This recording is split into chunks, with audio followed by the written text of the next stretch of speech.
lovelies. You'll have to put up with the tippy tapping because this is a PDF review which I'm experimenting with again. Alright, let's talk Ghost in the Shell, shall we? Again, because apparently I haven't hemorrhaged enough money into cyberpunk nostalgia this month, this year, this lifetime. And yeah, before anyone says it, this effort does seem to be mainly riffing off Arise and Ghost in the Shell Standalone Complex 2045 more than the classics. So if you're a bit of a Ghost in the Shell purist, you should probably brace yourself. Now, Ghost in the Shell started life as Masamune Shirow's manga back in, 89? Seems like a very long time ago now. Dense as neutronium, crammed full of speculative technology, pages of hardware porn and more conventional porn, and the kind of geopolitical commentary that makes today's young adult dystopias look like Fisher-Price toys. Out of that glorious mess came Section 9, a Black Ops counter-terrorism unit, impossibly cool, wading through hacked cyber brains, diplomatic incidents, and philosophical migraines. Since then, the franchise has split into more timelines than a Doctor Who Christmas special. You've got Oshi's 1995 film, slow, moody, atmospheric and existential. You've got Standalone Complex, doing police procedurals but with cyber-enhanced paperwork. You've got Arise, which is basically what if Motoko was younger and everything exploded more. And following on from that, I suppose, you've also got 2045. Which is what, along with Arise, that this seems to be leaning into. Modern, kinetic, glossy, and a little bit streamlined, perhaps. Now, Shiro, bless him, the man cannot resist eroticism. Even if you strapped him into a sensory deprivation tank and cut his arms and legs off, he would still be horny. And while Ghost in the Shell is comparatively restrained compared to his, say, Wild Wet quest with its borderline bestiality and milking fetish, that sensual fascination with bodies, steel flesh, or something unsettlingly in between has been baked into Ghost in the Shell since the start. Motoko in particular gets presented in ways that walk a very thin line between a thematic statement and, my dude, I know what you're into, and it's hot robot chicks who spend most of their time half naked. Which, fair play to you.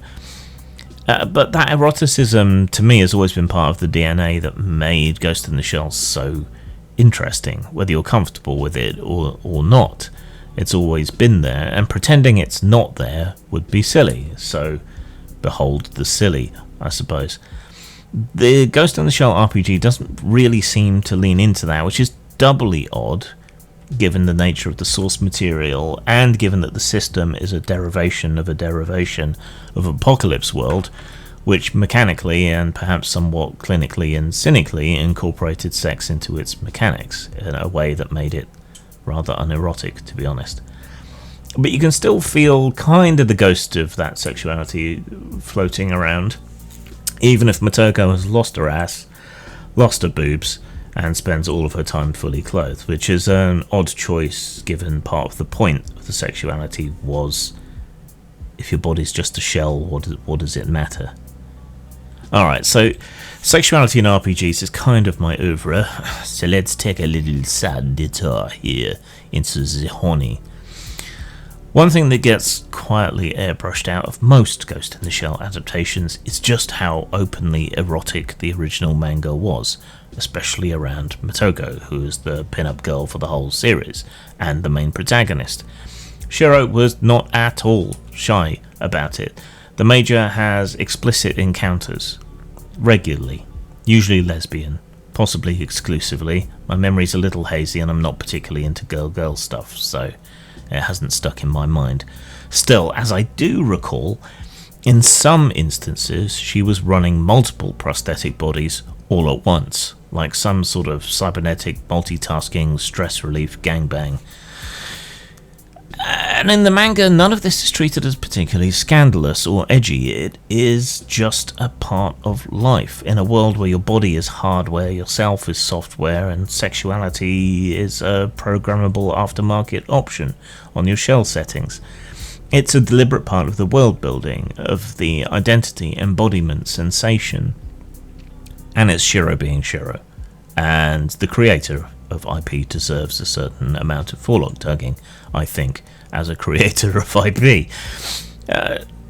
So the original had all this porn-adjacent gusto that's implied there, but it seems absent, and increasingly absent, as we go through iterations of the property. More intellectually, or perhaps pretentiously, if you prefer, this kind of maps onto our real-world experiences with technology and sexuality as well. At least in my mind, it asks interesting questions about the intersection of these things. How the internet has, for example, gone from an enormous engine of sexual liberation, interaction and connection to now increasingly becoming censored, corralled, civilized. The old frontier days of the internet are over, and those of us living on the edge of it are still fighting to survive every day. But notice how every adaptation has, to one degree or another, taken a scalpel to that entire important dimension of the original work and the things that it says.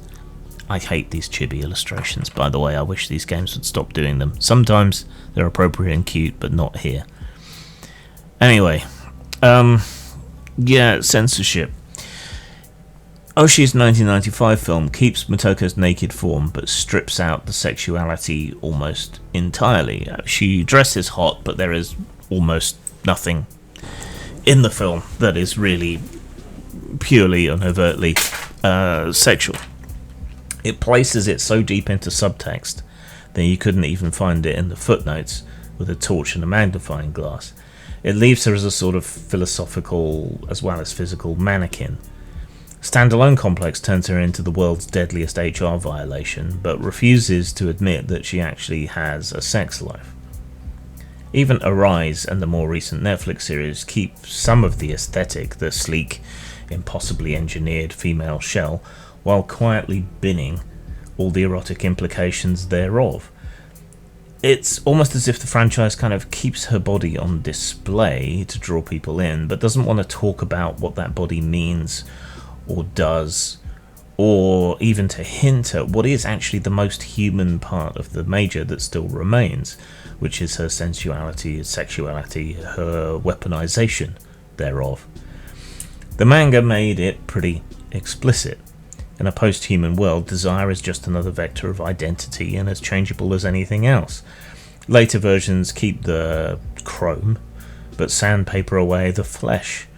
The result is a cleaner, safer, more marketable to prudes Motoko, but also arguably a much less honest, less human, less nuanced one.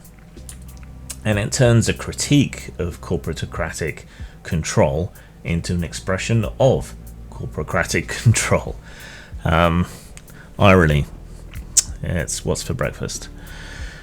Perhaps the most egregious of all of this censorship is the iconic naked falling Motoko scene, which has been much replicated across Gits media. Gits always makes me laugh, but has always been censored to one degree or another, either by removing nipples or detail on the vajayjay, or by dressing her, whether it be in a bodysuit or something else.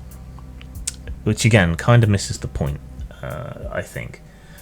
I think some people look at such things and can only think of exploitation, and I don't think that is what it is at all. I think it's saying a whole bunch of stuff, but that's a whole other video going into meaning and interpretation, most of which is absolute bollocks in any case, so I'm not going to waste any more of our time. Anyway, the RPG then. This quick start runs on a Forged in the Dark skeleton. So that means Blades in the Dark DNA, which in and of itself also has Apocalypse World DNA. So we're talking narrative focus, dice pools of d6s, position and effect, mixed results, clocks everywhere, set actions which are only slightly better than Apocalypse World's hideously restrictive moves, and the sort of mechanical philosophy that says, We don't need crunch or fidelity, man. Just like vibe it out or something. Yeah. It's a stance almost tailor-made to frustrate cyberpunk and techno thriller fans who should be the primary audience for this game. It will probably succeed because people like me are suckers who will buy something Ghost in the Shell even if we don't particularly like the look of it because Ghost in the Shell. But it lacks gun wank, is basically what I'm saying, and I think that's a mistake, going for a low fidelity system. But this approach does have its upsides. It's not that it doesn't. Blade style structure, the whole sort of heist flow to things, planning, infiltration, cascades of consequences, all of that actually maps pretty well onto Section 9 missions. A lot of Ghost in the Shell ops feel like beautifully choreographed burglaries wrapped in counter-terrorism branding. They go like clockwork until they absolutely don't, and then you get firefights, hacked brains, spider tanks having epileptic seizures and vomiting bullets in all directions. So there's a thematic match there, just not really in anything else, and I tend to find these games extremely demanding on the games master because the result is so often mixed. Either you fail but something positive happens, or you succeed but something bad happens, that there's a constant pressure and strain on you to come up with these things and to come up with different things that can go wrong or slightly go right along the way. So they're often exhausting because so much is left up to GM fiat or to allowing the players to take over the game, which I'm not a huge fan of. I like player buy-in but not takeover.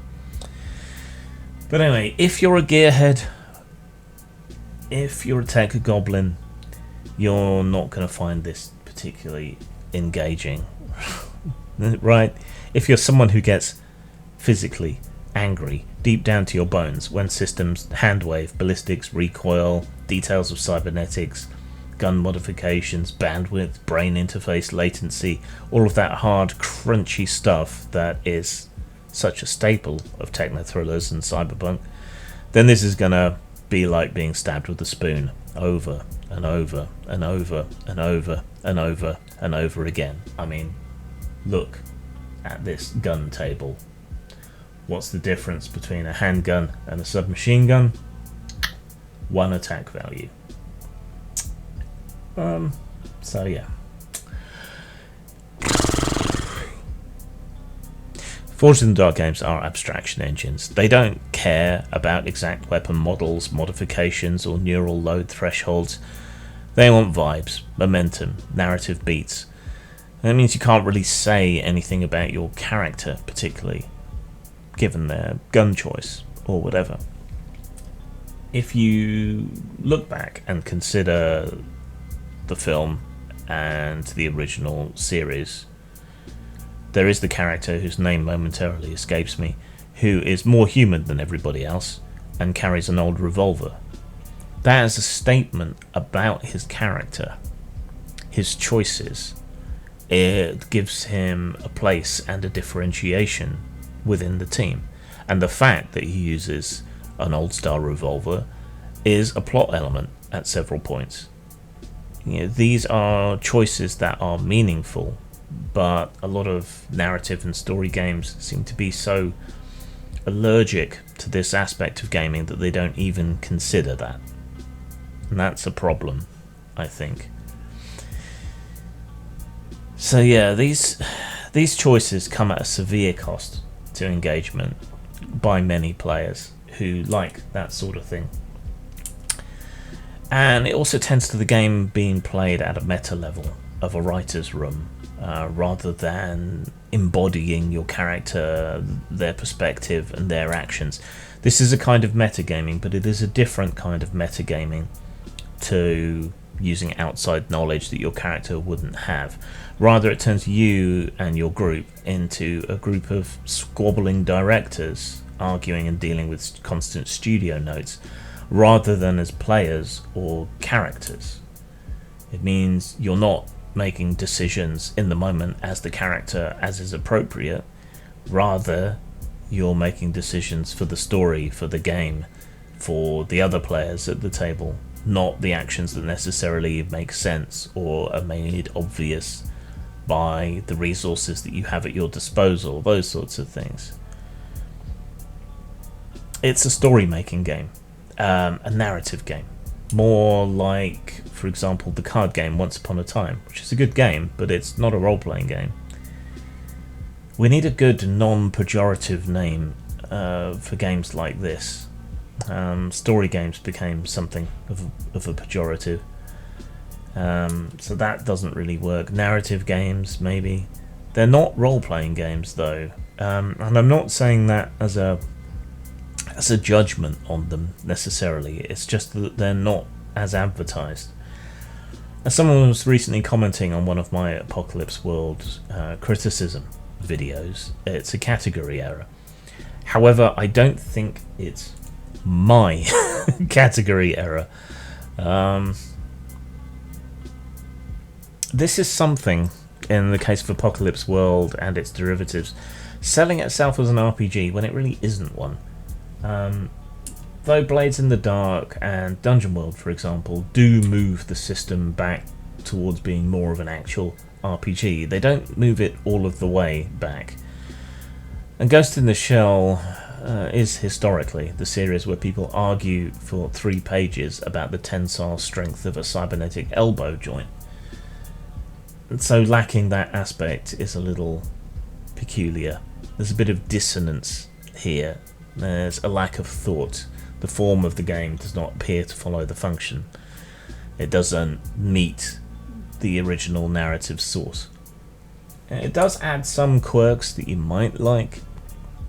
Damage knocks down your stats directly, which is brutal but elegant as a solution. Ghost and Shell are your main attribute categories, which is thematic but not particularly deeply simulated here. We still have moves or actions. Hacking and punching someone in the face are mechanically identical, which is certainly a choice that can be made by people creating a game. Not a choice I would do. Unified systems are one thing, failing to differentiate important categories is another. Playbooks, which is another thing I hate, fit the archetypes, but don't expect depth beneath the broad strokes or any meaningful differentiation mechanically. Is it functional? Yes. Is it faithful to the spirit of the franchise? Debatable. I'd say no, but then I got bored and annoyed with Arise before it ended and I stopped watching and fell asleep. Is it faithful to the mechanical expectations of Gits fans? Absolutely not. To be fair to the designers, this is after all just the quick start from the Kickstarter. It's a bite-sized sampler, not the final machine, and you know, they got a backing out of me despite my severe reservations.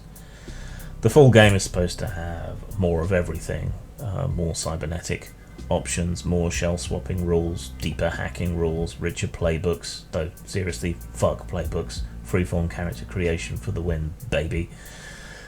It should have all the bits you'd expect if you're really going to try and wear Motoko's go-go boots. I just rather doubt they'll be that meaningful when the plastic hits the PU leather dice tray, and that just doesn't work. So cards on the table, yeah, I backed it reluctantly, not because this quick start dazzled me, or I like Arise, or any of the newer Gits media, but because I'm just a sucker for Ghost in the Shell and the Tachikomas in particular, and I've been chasing that perfect Gits tabletop experience for decades now, and it's still Cyberpunk 2020. Shh. I'm backing it with my heart, not my head, and with hope rather than realism.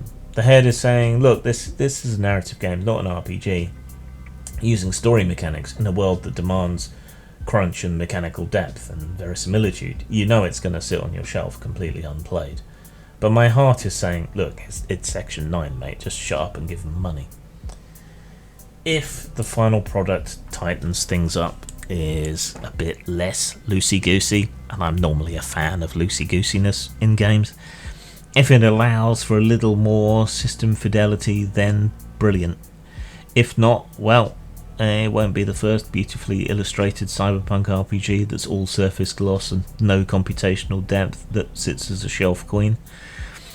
At worst, I at least get something to take apart in another video when it eventually delivers.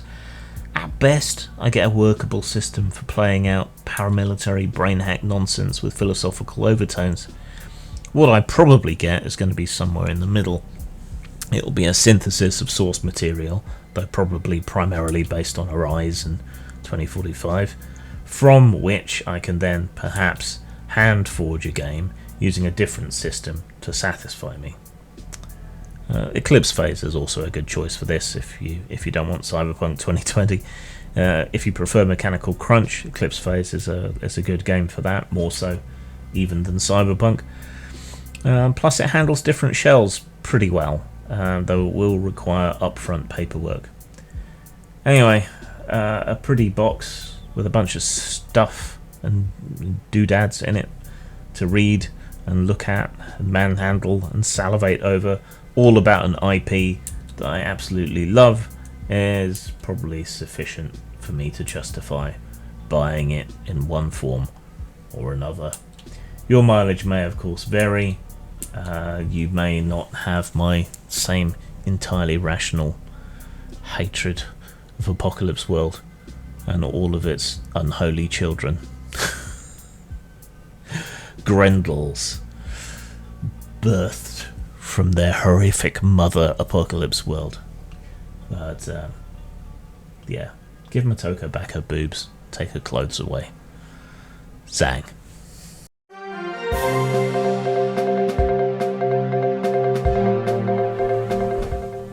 Hi, I'm Skip Breakfast, and you're watching Newsload. We're getting reports of a new card game which purports to make fun of the political and social hellscape in which we find ourselves, somehow turning this into a fun pastime for groups of slightly drunken friends to try and outdo each other. But there's one important question on everyone's lips: just how exactly do you play?